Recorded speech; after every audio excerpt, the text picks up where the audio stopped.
এই গোলামের পুত, তোর লাইসেন্স কেডা? হ্যাঁ, শিরিন মেম্বার তোর হাতের ইশারা করছে আর তুই গাড়ি না থামে 10 কদম আগে আসছো। এখন তো আমি 10 কদম হাইটে আসলাম, এই যে টাকা কি আমার টিকিট থেকে কাইটা তোর বাপরা হিসাবে দিয়ে যাইবো? আপা দেন, বাপ মানে কথা কইবেন, বুকে বাপ তোর সেই মেনে নেবো, কিন্তু আমার ড্রাইভিং লাইসেন্স নিয়ে কোনো কথা কইবেন না। অনেক কষ্টে অনেক সাধনায় লাইসেন্স হয়েছে। হারামজাদার সাহস তো কম না। হ্যাঁ, তুই আমার লোকে মজা লর।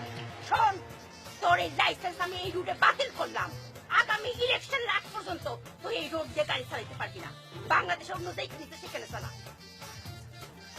আপা সিট খালি আছে, ঠান্ডা মাথায় বলেন। এই ইসমাইল, এই আবার ঠান্ডা ঠান্ডা এনে দে। এখন ঠান্ডা খাই। এই সেলিম, সামনে আসো তো দেখি। আসো আসো। বললা, এটা দেখি শক্ত শক্ত চুল। এই, এইরকম ঘোড়ার লেজের মতো চুল করছো কেন? তোমার বাপ মা তোমার কিছু বলে না? আরে তোমার বাপ মারে ধরে তো পিটানি উচিত। হ্যাঁ, ছেলে এরকম ঘোড়ার লেজের মতো চুল করে ঘুরে বেড়াইতেছে। যাও, বাস থেকে নামো। 1 মিনিট সময় দিলাম, যেমনে করে সেমনে চুল কালো করে নিয়ে আসবা। যাও, কিন্তু 1 সেকেন্ড তোমার জন্য বাস দাঁড়াইবো না। যাও, আমি কিন্তু বলতে আরম্ভ করলাম। 1, 2। আপা এটা কি মোর কথা কইলেন আপনি? 1 মিনিটে চুল কি কালা করা সম্ভব? সম্ভব না। তাছাড়া আমার মনে হয় না আশেপাশে কোনো সেলুন আছে, আর সেলুন থাকলেও লাইনে বসে থাকুন লাগবো, বুঝছেন? এই ড্রাইভার সাহেব, একদম কিন্তু চুপ, নাইলে কিন্তু তোমার ঘাট ধরে নামায়া আমি গাড়ি চালাই নিয়ে যাবো। মৌলভী সাহেব, আসসালামু আলাইকুম। আপনি সিটে বসে আছেন কেন? আপা আমার স্ত্রী কুয়াতি। আপনি নিজে তো আর পথই না। যান, ছেলেদের সিটে বসেন, আমি এইখানে বসবো। ওঠেন, আপা এই সময় ওঠেন বলতেছি। আমি দেখবো, আপনি যান, ওঠেন।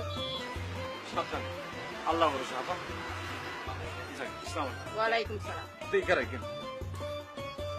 এই, তুমি এরকম বেশরমের মতো বাসের মধ্যে বসে আসছো কেন?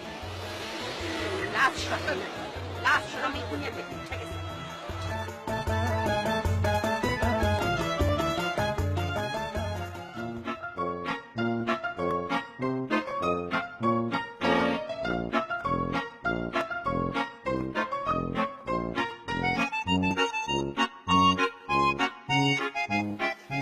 এই দিনে না পা ঠান্ডা খান, আরাম করে ঠান্ডা খান। ঠান্ডা আছে তো? ঠান্ডা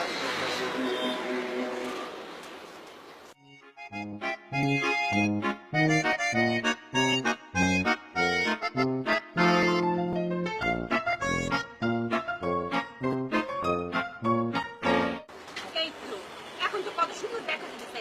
বসো।